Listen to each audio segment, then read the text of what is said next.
बिहार का चुनाव है, जोरों पर है, शंखनाद हो चुका है और अगर आपकी भूमिका की बात करें तो ये कहना गलत नहीं होगा कि श्री कृष्ण की भूमिका लग रही है यहाँ पर। मतलब अर्जुन के एक तो 5 पांडव आप लोग निकल पड़े हैं, अर्जुन के सारथी हैं, किधर दिशा दिखानी है, क्या दिशा दिखानी है। लेकिन सबसे पहला सवाल सर आपसे कि बहुत कुछ हुआ, बहुत घटनाक्रम हुए सीट शेयरिंग को लेकर, सब कुछ कैसे मैनेज किया? बहुत नाराजगी की बात भी सामने है नीतीश जी की, कैसे मैनेज? देखिए, एक बात मैं बड़ा क्लियर कर देता हूं कि ये बिल्कुल एक थ्योरी बनाया जाता है, उसको प्ले किया जाता है। कभी कोई नाराजगी नहीं थी और सब कुछ डिस्कस करके हम लोगों ने किया। मैं ये भी देख रहा था कि आ रहा था कि ये सीट मांग लिए, वो सीट चला गया, बिल्कुल गलत। कभी था ही नहीं ये चीज। एक बार नंबर फिक्स हो गया। लार्जर इशू ये था कि पूरे अलायंस को पर्पस क्या है? पर्पस ये है कि बिहार के लिए एक बड़ा मूवमेंट है। ये मेरा मानना है, मैं बोला भी हूं कि ये 5 साल तय करेगा कि अगले 25 साल में, अगले 30 साल में बिहार कहां खड़ा होगा, क्योंकि बिहार एक टेक ऑफ स्टेज में है और ये कम से कम नीतीश जी इस बात में बिल्कुल क्लियर है। तो जब एक बार नंबर तय हो गया और हमारे पार्टी में उनका मुहर लग गया कि ठीक है, उसके बाद सीट पर बात आई। तो स्वाभाविक है जब एक नया पार्टनर कोई आता है तो कुछ सीट हमें भी छोड़ना था, कुछ बीजेपी को भी छोड़ना था, तो वो फिर डिस्कशन से ही हुआ। लेकिन कभी न कोई नाराजगी थी, सब कुछ इतना स्मूथली हुआ। हमारे यहां सीट का बंटवारा हो गया, नंबर फिक्स हो गया, कैंपेन शुरू हो गया। आज भी मुख्यमंत्री जी दो कैंपेन करके आया है मुजफ्फरपुर में। सब कुछ ऑर्डर में है और सब इकट्ठा होकर के इस पूरे चुनाव को लड़ रहा है। सामने में आप देखिए, अब जाकर के जब सेकेंड फेज का नॉमिनेशन खत्म हुआ तो उनका नंबर बहुत जगह एक दूसरे के आमने सामने लड़ रहे हैं। न कोई आइडिया है, न कोई एजेंडा है और पूरा जो डिसरे में जो कहता है पूरा का पूरा, वो कहने के लिए नाम है महागठबंधन, कुछ बचा ही नहीं उसमें। हाँ, गठबंधन ही नहीं बचा। तो इसलिए बिहार की जनता इस मामले में समझदार है, वो देख रही है किस तरह नीतीश कुमार के नेतृत्व में यहां काम हुआ और मुझे लगता है कि जितना स्मूथली हम लोगों ने सारा कुछ किया है तो उसमें कहीं कोई गैप या कंफ्यूजन नहीं था। एक अहम सवाल, क्योंकि चुनाव है, तमाम जो सरकारें हैं, यहाँ की जो सरकार है, जो विपक्षी पार्टी है, लगातार जनता से वादे कर रही है, तो ये वादे जो पूरे होंगे या ये वादों का झुंझुना है? भाई, यही लोग 15 साल सरकार चलाए, अब ये बोलने पर बहुत समस्या होती है। और 15 साल सरकार चलाए, उनका एक ट्रैक रिकॉर्ड पूरा देश और बिहार की जनता जानती है। इसी बिहार में अब तो चर्चा बंद हो गई। इसी बिहार में कोई भी पैरामीटर ले लीजिए गवर्नेंस का, रोड, बिजली, law and order, education, health, you name it. और उस समय का 15 साल के, क्योंकि मेरा मानना है कि एक फेज आया था 1991 में, जब इकोनॉमी ओपन हुआ था, लिबरलाइजेशन हुआ था। मनमोहन सिंह फाइनेंस मिनिस्टर थे उस समय। जो स्टेट पिक कर लिया उस समय, तो वहां आईटी चला गया, वहां इंडस्ट्री चला गया, वहां का इकोनॉमिक ग्रोथ हो गया। और यहां पर क्या हुआ? चरवाहा विद्यालय। यहां पर क्या हुआ? Kidnapping for ransom. वो 15 साल जो हम लूज किए, वो 50 साल लूज करने के बराबर है। और नीतीश कुमार जी को गड्ढा भरते भरते ये तो बड़ी शिद्दत से काम किए। और चाहे इंफ्रास्ट्रक्चर हो, चाहे सोशल सेक्टर में काम करना हो, आप प्लीज जरूर चेक कीजिएगा कि वुमेन एम्पावरमेंट में शायद देश में इतना बढ़िया काम कम जगह हुआ जो उन्होंने यहां पर किया है। पटना आप जाइए तो पटना में एक बार जरूर बिहार म्यूजियम देख के आइए। ये वर्ल्ड क्लास म्यूजियम है, देश में शायद ही ऐसा म्यूजियम आपको मिलेगा। इंफ्रास्ट्रक्चर के मामले में Bihar is one of the best. तो ये सारा काम करते करते और जैसे प्रॉमिस नहीं किया, वो करके डिलीवर किया। जो लोग झुंझुना दिखा रहे लोगों को, उनको जनता अच्छी तरह पहचानती है।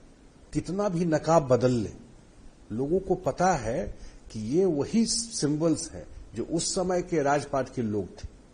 एक आध चेहरा बदल गया है, लोग वही है, विचार वही है, वर्किंग स्टाइल वही है।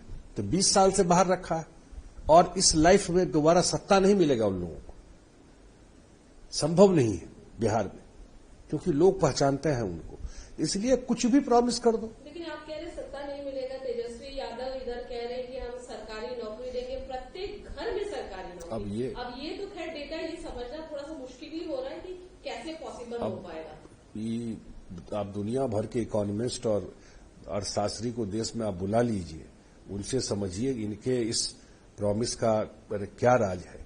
कुछ भी बोल सकते हैं, समझ हो कुछ चीजों का, क्योंकि आप पब्लिक में जा, इसलिए पब्लिक भी उनको जानती है, उनके प्रोमिसेस को। आप बताइए कि कोई किसी से आप बात करके देखिए ना, आप एक घर में एक सरकारी नौकरी दे देंगे, जरा नंबर कहे कैलकुलेट करके बताने के लिए, ये कितना नंबर हुआ और क्या है। तो इसलिए वो कुछ भी बोल सकता है, लेकिन उसका ट्रैक्शन नहीं है, उसका पब्लिक भी इनको इन सब बातों को जानती है, उसका कोई जानते हैं कि वो कुछ भी बोल करके सत्ता में आना चाहते हैं। नीतीश जी ने बताया कि हमने 50 लाख पूरे कर दिए, गवर्नमेंट और जो रोजगार है 1 करोड़ पूरा होगा आगे 5 साल में, अगर हमें पूरा मौका देते हैं जनता देगी। उनको विश्वास भी है निश्चित तौर पर, सुशासन बाबू कहा जाता है उनको, जो वादे किए। क्योंकि मैंने भी जो अभी तक का पटना में रही या फिर बिहार का जो दौरा किया, वहां पर भी देखा कि जो यूथ है उनका ये कहना है कि इंफ्रास्ट्रक्चर तो निश्चित तौर पर डेवलप हुए हैं, इलेक्ट्रिसिटी बहुत अच्छा हुआ है, लेकिन यूथ के माइंड में कहीं ना कहीं है कि जॉब को लेकर एक जो क्यूरियोसिटी है उनको कैसे मिलेगा, क्योंकि अगर इंडस्ट्री नहीं लगती, डेवलपमेंट नहीं होता तो कहां से होगा। इसको कैसे क्लैरिफाई करेंगे, कैसे करेंगे? 2 पार्ट है। हाँ, 2 पार्ट है। Very good question. इसलिए कि एक तो सही में उन्होंने जॉब दिया, 50 लाख जॉब और एम्प्लॉयमेंट, नौकरी और रोजगार जो बोलते हैं, और बहुत सारे टीचर की बहाली हुई है बिहार पब्लिक सर्विस कमीशन से, और बहुत फेयर बहाली हुई है। कोई क्वेश्चन नहीं कि यहां तो लोग नौकरी के लिए जमीन लिखवाते रहे, अब तो कोर्ट में है ना, कोर्ट ने भी मोहर लगाया इस चीज पर, तो लेकिन कोई क्वेश्चन कर सकता है इतनी बड़ी बहाली पर। तो ये काम किया। ये इंडस्ट्री या इन्वेस्टमेंट बिहार में टाइम लगता आने में, मैंने पहले ही कहा कि टेक ऑफ स्टेज में अगला 5 साल जो है, क्योंकि केंद्र में भी सरकार है एनडीए की, जिसको हम लोग डबल इंजन बोलते हैं, और अगला 5 साल इन्वेस्टमेंट इंडस्ट्री का ही, और एक स्टेबल गवर्नमेंट आएगी। जो पॉलिसी बिहार सरकार ने इंडस्ट्रियल पॉलिसी बनाया है, वो one of the best policy बनाया है कि जमीन बिहार सरकार प्रोवाइड करेगी, यहां के लोगों को जॉब मिलेगा तो फ्री ऑफ कॉस्ट लैंड देगी। अब मुझे लगता है वो समय आ गया है। अगला 5 साल डेडिकेटेड है इन्वेस्टमेंट, इंडस्ट्री और स्किलिंग। ये 3 बिहार सरकार का थ्रस्ट रहेगा, और मुझे लगता है अगला 5 साल में जो ऑलरेडी आना शुरू हो चुका, पटना के बगल में आप बिहटा जाइए, मुजफ्फरपुर जाइए, ऑलरेडी इन्वेस्टर्स आ रहे हैं, लेकिन वो भी इस चुनाव का वेट कर रहे हैं। और मुझे लगता है कि अगले 5 साल में ये सही है कि जब तक इंडस्ट्री नहीं आएगा, इन्वेस्टमेंट नहीं आएगा, तब तक जॉब अपॉर्चुनिटी उस स्किल का नहीं क्रिएट हो सकता है। सरकार में जॉब का एक लिमिटेशन, गवर्नमेंट जॉब का, तो वो आपको अगले 5 साल में दिखेगा। पहले क्यों नहीं दिखा? क्योंकि पहले जो बेसिक चीजें को ही फिक्स करने में जो कि कुछ था ही नहीं, तो उसको टाइम लगा। अब बिहार उस मोड के लिए रेडी है, और अगले 5 साल में ये मैं जरूर आपके माध्यम से जो यूथ है उनको बता दूं, जो सरकार का प्लानिंग है उसमें सेंटर का भी बड़ा सपोर्ट है। अगले 5 साल में बिहार देश के जो इंपॉर्टेंट राज्य हैं उनके आसपास जाकर पहुंचेगा, खास करके इन्वेस्टमेंट इंडस्ट्री के मामले में। एक सवाल है संजय जी, जो हमेशा से पूछा जाता है, विपक्ष लगातार आरोप लगाती है कि नीतीश जी जो है उनका स्वास्थ्य ठीक नहीं रहता, इस तरीके की बातें करते हैं, वो चला कर नहीं पाएंगे, वो चला ही नहीं रहे हैं, बाकी जो उनके आसपास के लोग हैं वो चला रहे हैं, इस तरीके की बातें, ये जो आरोप है, क्योंकि आप तो चुनाव में आप लोग जा रहे हैं, जनता से मांग रहे कि भाई हमने जो काम किया उस आधार पर हमें आप लोग वोट दीजिए, लेकिन जब देश के जब राज्य के मुखिया के स्वास्थ्य की बात आती है, ये बिल्कुल जनता के माइंड में होता है, बिल्कुल नहीं है, बिल्कुल जनता के माइंड में नहीं है। और जैसे आप जानती हैं कि आज भी उनका 2 जगह कैंपेन हुआ मुजफ्फरपुर में, कल 4 जगह कैंपेन है उनका। वो तो फील्ड में जा रहे हैं, काम कर रहे हैं। जब किसी को कोई मुद्दा नहीं मिलता है तो फ्रॉम नोवेयर कोई मुद्दा उठा लीजिए। बहुत कुछ चीज, हम लोग जितना हाई प्रेशर जॉब में रहते हैं, हो क्या गया है, वो लोग ओल्ड स्कूल के हैं, उनको उतना नहीं ख्याल रहता है कि यहां कैमरा है, यहां मोबाइल है, वो मिनट टू मिनट वो चल रहा है, आप कहीं बीच से कट करके एक पोर्शन निकाल करके लगा देंगी। हाँ, वो सब उस मोड में कभी पॉलिटिक्स किए नहीं। चीजें बदल गई, तरीका बदल गया। वो लोग जैसे नेचुरल रहते तो इसी तरह से करते हैं। मुझे कभी कभी 10 चीज स्लिप हो जाता है दिमाग। अब उसको कोई प्ले करना वो करेक्ट नहीं है, बिल्कुल फिट है और पूरा कैंपेन को लीड कर रहा है। इस बार जेडीयू बीजेपी बराबर सीट पर लड़ रही है। एलजेपी को भी अच्छी खासी सीट मिली है, 29। हालांकि एक का नॉमिनेशन का इशू हो गया, साथ में आपके आरएलएन है, हम पार्टी, ये सब अभी फिलहाल सब संतुष्टि दिखा रहे।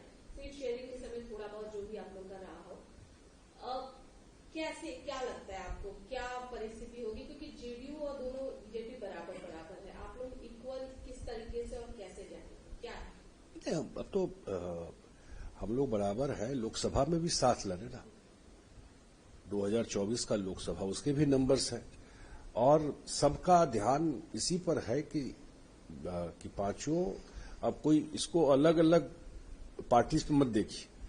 इस बार पांचों दल एक एनडीए के रूप में लड़ रहा है और स्ट्राइक रेट भी पांचों का बेटर होगा। ये नहीं होगा कि किसी एक का बहुत बेटर हो गया, किसी एक का ये नहीं दिखाई पड़ेगा। इस बार पांचों दल का स्ट्राइक रेट बहुत बेटर होगा और यूनिफाइड तरीके से हम लोग चुनाव को लड़ रहे हैं।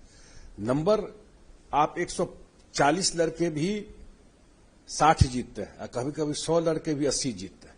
वो ज्यादा मैटर करता है, वो ज्यादा मैटर करता है कि नंबर कितना जीत के आता है। उसमें हमको लगता है एनडीए बहुत अच्छा परफॉर्म करे। लेकिन कुछ सीटें ऐसी भी हैं, भी अगर बात करें तो जो जेडीयू की जीती हुई सीटें हैं वो लोजपा को मिली है। कुछ सीटें जैसे कुछ ये कहा जा रहा था और उसके बाद कुछ बीजेपी की सीटें हैं वो जेडीयू को, इसका कैसे नहीं, हमको कोई जीता हुआ सीट हम लोगों ने नहीं दिया। जैसे अभी तारापुर की अगर सीट की बात करें तो वो जेडीयू के पास थी वो सीट, और जेडीयू की उसके पहले, हालांकि निश्चित तौर पर सम्राट चौधरी जी के फादर जब थे वो दूसरी पार्टी से, उन्होंने जीत दर्ज की, उनकी मातृभूमि है, लेकिन कैसे जब तारापुर का बात आया बीजेपी के तरफ से कि डिप्टी सीएम सम्राट चौधरी जी को लड़ना है, सीएम के जानकारी में आई तो सीएम ने कहा कि बिल्कुल वो लड़ना चाहते हैं तो कोई दिक्कत नहीं। और उसके बदले हमें कौन सीट मिला? हमें भी सिटिंग सीट मिला। एक सिटिंग सीट देखे अगर यही पूछ रही है तो हमको भी कहलगांव सिटिंग सीट मिला जहां सुभानंद मुकेश लड़ रहा है। तो इसलिए ये मैं कैसे, ये था कि एक कंपोजिट यूनिट की तरह हम लोग सीट का बंटवारा भी किए हैं और समीकरण भी बैठाया है और चुनाव में भी गए हैं। आप लोग का समीकरण बैठ गया, वो आप लोग की आपस की सामंजस्य आप लोग ने कर लिया, लेकिन जनता को कैसे समझाएंगे? क्योंकि राज्य का जब चुनाव होता है, जब विधानसभा के चुनाव होता है, हमने देखा है कि कैंडिडेट बहुत महत्वपूर्ण होता है।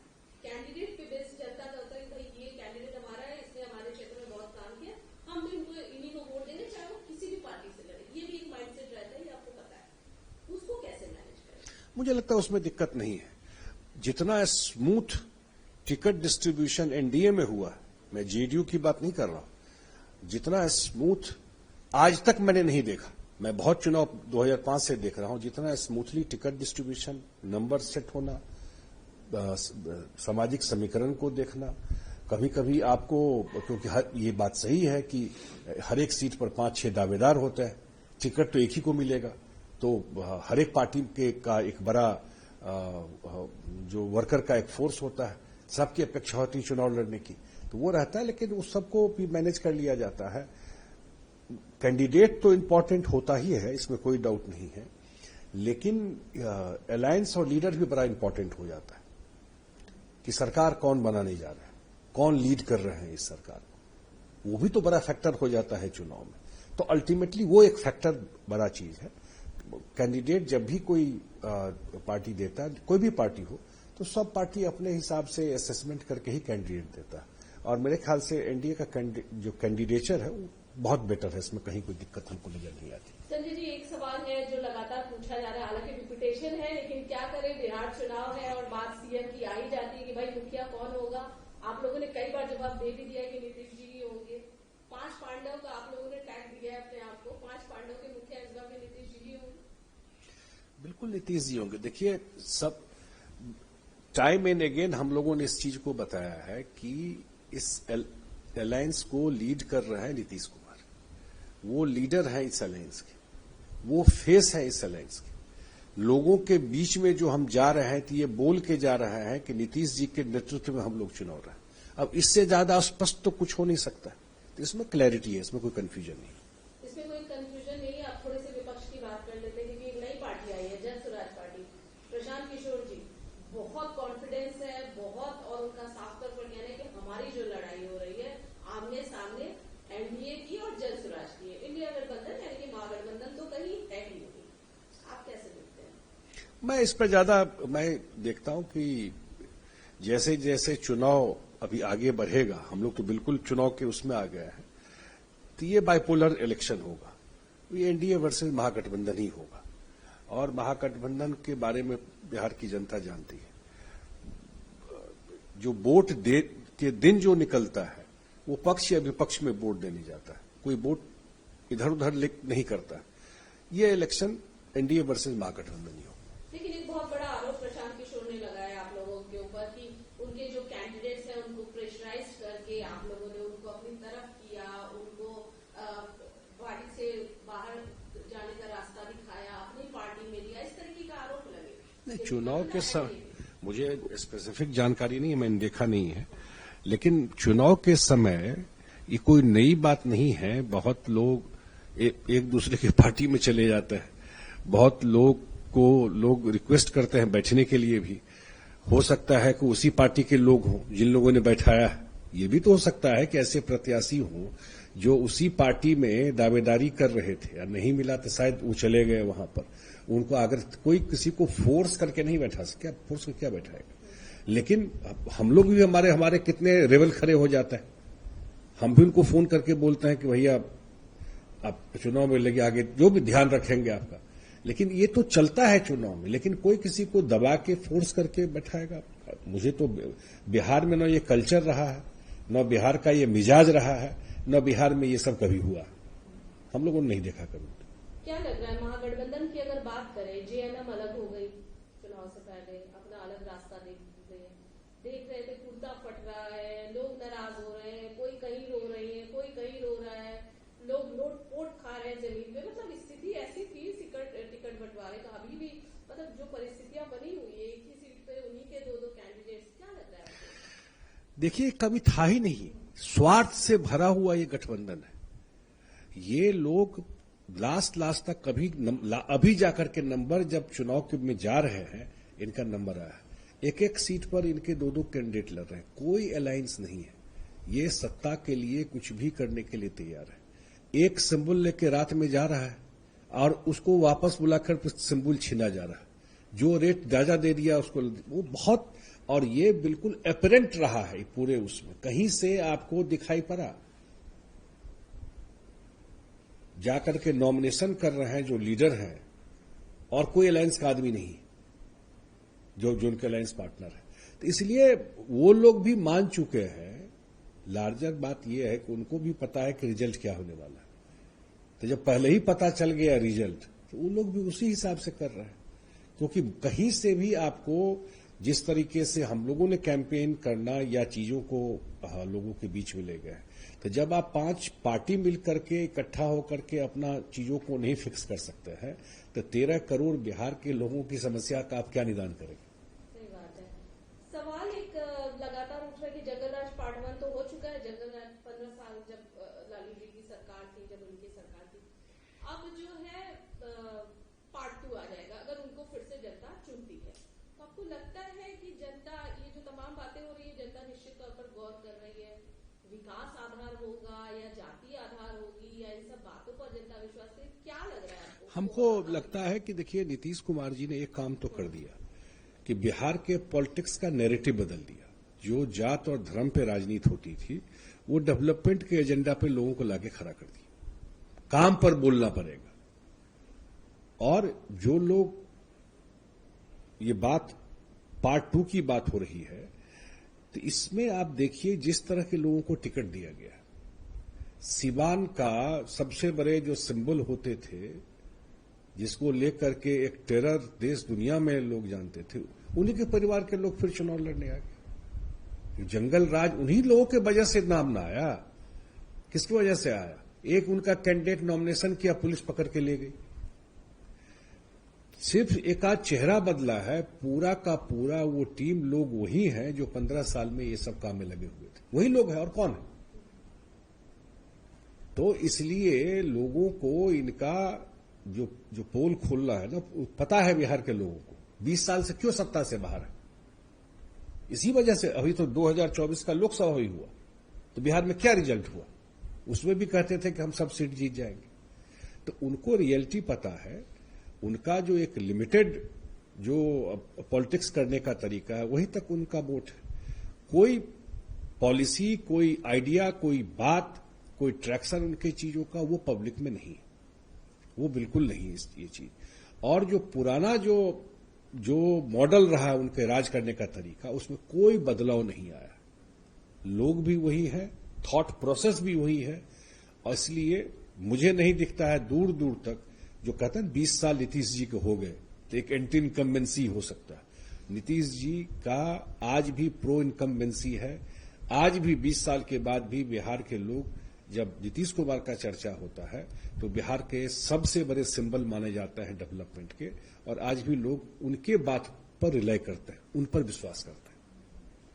सर, ये बिहार का चुनाव क्या हम महाभारत की रणभूमि माने? एक तरफ पांचों पांडव तैयार है, दूसरी तरफ कौरव आपस में लड़ रहे हैं, क्या मतलब इसको क्या? नहीं, मैं उस तरीके से मैं नहीं मानता हूं। डेमोक्रेसी में हर एक पार्टी का अपना बात रखने का और चुनाव में जाने का तरीका है। लेकिन हां, इतना मैं जरूर जानता हूं कि एनडीए की जहां तक बात है, पूरा एनडीए यूनिफाइड है।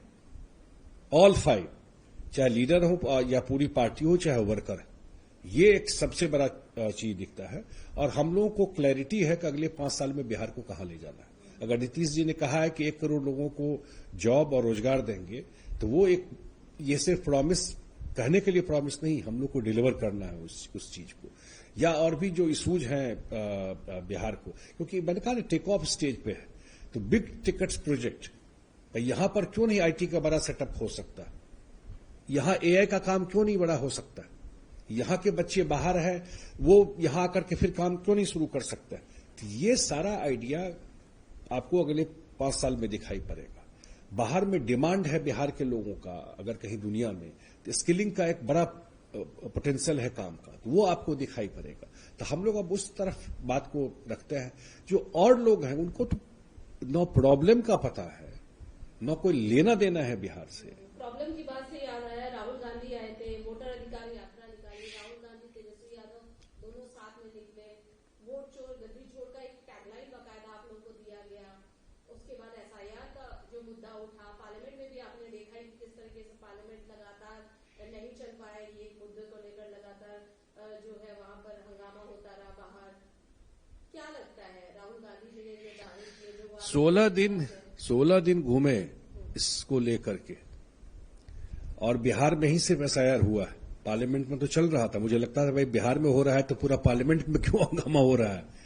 तो सिर्फ लेकिन बिहार में अब सारे पत्रकार तो आए हुए हैं आप लोग दिल्ली से, तो आप भी सर्वे करके देखिए कि कोई उसको नोटिस भी ले रहा है इस इशू को। और मैं तो चैलेंज करता हूं कांग्रेस को कि इसी मुद्दे पर चुनाव लड़ने के लिए 16 दिन घूमे है ना, तो जाए लोगों के बीच में कि वोट चोरी के नाम पर, एसआईआर पर लोगों के कहें कि भाई ये हुआ है बिहार में, हमको वोट दीजिए। ये मुद्दा बचा, चर्चा भी कर रहे हैं। अब कहीं सुना आपने? ये तो ऐसे ही पर्यटन करने के लिए आते हैं, चुनाव है तो घूमने आ गए। अभी राहुल गांधी कहां है पता नहीं किसी को। बिहार इलेक्शन से क्या लेना, बिहार से क्या लेना देना? अभी आएंगे ना? हाँ, अब क्यों नहीं आएंगे? वो 2 दिन अपना आकर के बोल करके कुछ भी बोल, वो कहते हैं ना हिट एंड रन, कि मारे और निकल लिए। तो वही पॉलिटिक्स है उनका। इसलिए वहां पर उसको कोई टेकर नहीं इन सब चीजों का। कहां गया मुद्दा? कोई बात कर रहा है अपोजिशन में अब वोट चोरी का? नहीं तो चलता ये बात, कहीं दिखाई, कहीं से आवाज आई बिहार में। जो लोग भी घूम रहे हैं तो उनको तो पता करना चाहिए ना कहां पे गए आप, कितना बड़ा इशू बनाया, पूरा पार्लियामेंट स्टॉल कर दिया, यात्रा कर लिया और सब एजेंडा चला गया पीछे। अब जो जिस एजेंडा पर इतना बड़ा यात्रा किए, अब वो एजेंडा को चर्चा करना भी बंद कर दिया।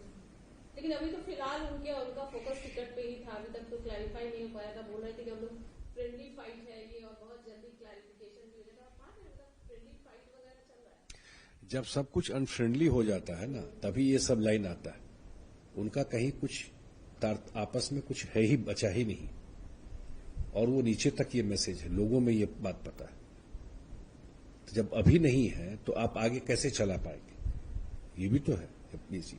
तो मुझे नहीं लगता है कि हम लोग भी घूम रहे हैं लोगों के बीच में, और लोग जो ये डेवलपमेंट का टेस्ट कर चुका है बिहार में, ये बिहारी ज्यादा समझता है इस बात को, क्योंकि वो भुगत चुका है। हम लोग हमेशा बोलते हैं बिहारी बोलने में हम लोग को शर्म लगता था, इन्हीं लोगों का राजपाट था। बिहारी अपनी आइडेंटिटी छुपाते थे बिहारी, कि मैं बिहारी हूं। वहां तक पहुंचा दिया था इस बिहार को, और नीतीश कुमार वहां से यहां तक लेके आया। तो वो कोई अब पीछे मुड़ के नहीं देखना चाहता, इसलिए कोई संभावना नहीं। सर, एक अंतिम सवाल आपसे लूंगी और आपसे जानना चाहूंगी कि कितनी रेटिंग दे रहे हैं आप एनडीए को? क्या लग रहा है? बहुत सर्वे कर रहे हैं आप लोग, सब कुछ कर रहे हैं, क्या रेटिंग दे रहे हैं? नहीं, मुझे बिल्कुल लगता है कि अभी 2024 का एक रिजल्ट है जिसमें हम लोग 170 प्लस सीट पे लीड किए थे पार्लियामेंट में। 170 जो असेंबली है, मुझे लगता है कि उसके बियॉन्ड ही जाएगा नंबर, और एक तरह से ये लैंडस्लाइड की तरफ जाएगा। इसलिए जाएगा कि बहुत दिन के बाद बिहार को डबल इंजन का मौका मिला, और बिहार के लोग ये मौका चूकना नहीं चाहते। लैंडस्लाइड होगी, क्योंकि अगले 5 साल बिहार का सबसे अहम है। अगर नेक्स्ट लेवल ऑफ डेवलपमेंट पे बिहार को ले जाना है तो ये 5 साल सबसे क्रूशियल है। हमारा जो आने वाला अभी का जो जनरेशन है उसके लिए सबसे क्रूशियल टाइम यही है, ये 5 साल, ये कोई मिस नहीं करना चाहे। चलिए, बिहार चुनाव में आप लोग जा रहे हैं, जनता से वोट की अपील कर रहे हैं, अपने कार्यों को दिखाकर, विकास के कार्यों को दिखाकर। ढेर सारी शुभकामनाएं हमारी तरफ से भी, और बहुत बहुत धन्यवाद इतने बिजी शेड्यूल में हमें टाइम देने के लिए। Thank you.